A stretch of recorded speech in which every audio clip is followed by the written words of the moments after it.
Chris took an immediate and deep dislike to the skinny red rectangle. Who the hell did this Thomas think he was?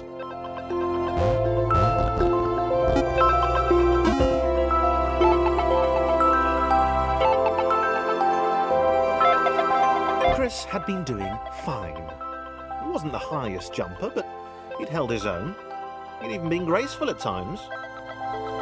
Well, not actually. Not technically graceful, it's probably the wrong word, but, you know, fine. There was that skinny little runt leaping about like he owned the place.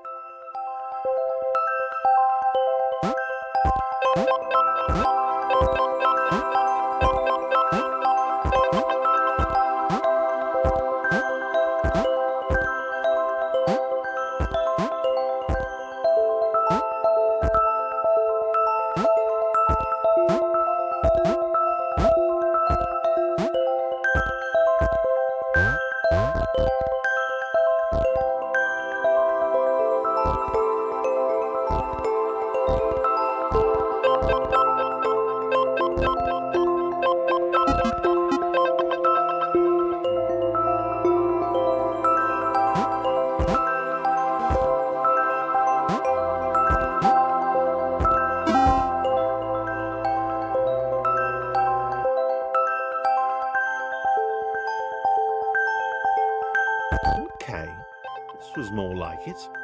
A glowy white thing. Only Chris could get to it, which of course made it all the more enticing. What would it do? What new opportunity might this switch open up to him?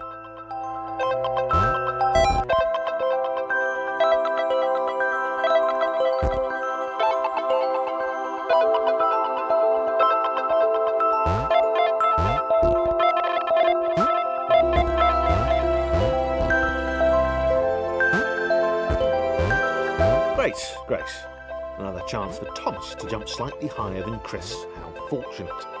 Seriously, this made the whole switch pressing thing entirely worthwhile.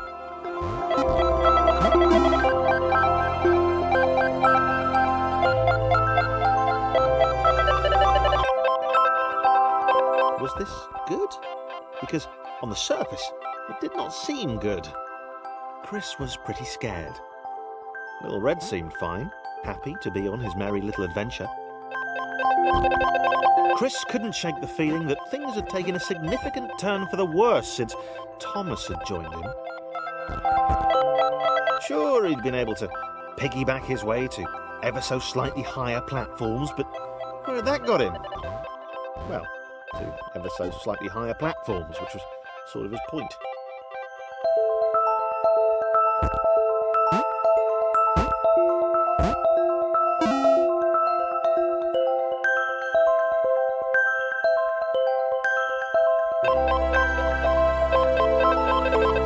Chris stared at Thomas with pure hatred.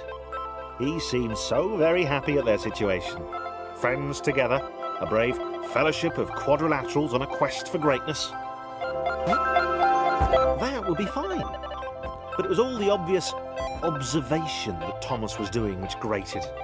Every time they saw something vaguely new, Chris would hear a satisfied little from the vaulting idiot. He hoped the next portal would split them up, if only for a few levels.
John knew.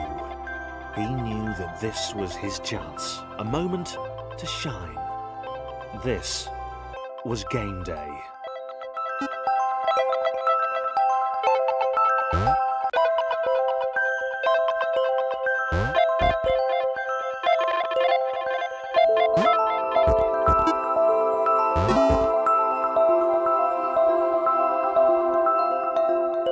This would not do. John needed room to show off his exceptional skills. As it was, he was trapped on the wrong side of these little dot things. Where did they come from, anyway?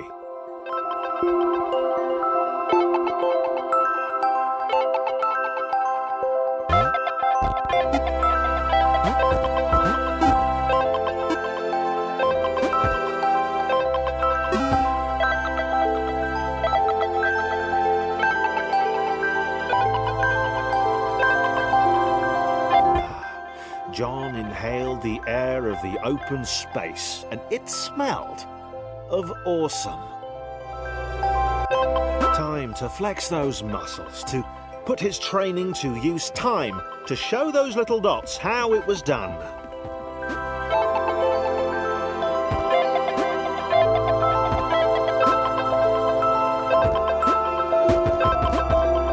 John decided to press the switch to let the little dots catch up with him. John cared for his new allies. You could tell from the sympathetic expression he practiced in the mirror all these years.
John was happy to keep helping.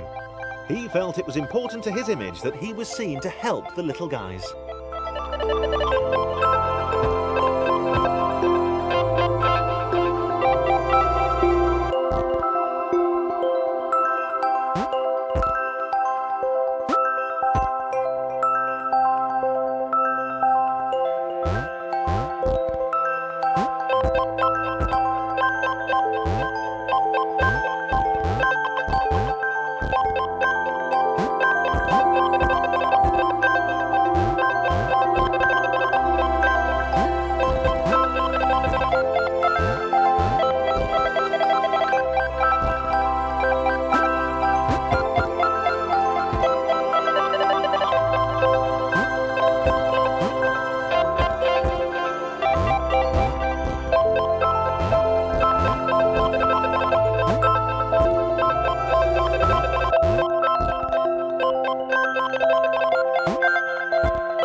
he didn't mind them so much either. The red one, Thomas, had a charming way of applauding every time John jumped.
The orange one was less immediately likeable, but his unremitting cynicism and tutting amused John.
This was interesting. A floating target. This would require coordination, balance, and timing. John was sure the dots would be lost, but he was happy to guide them to triumph.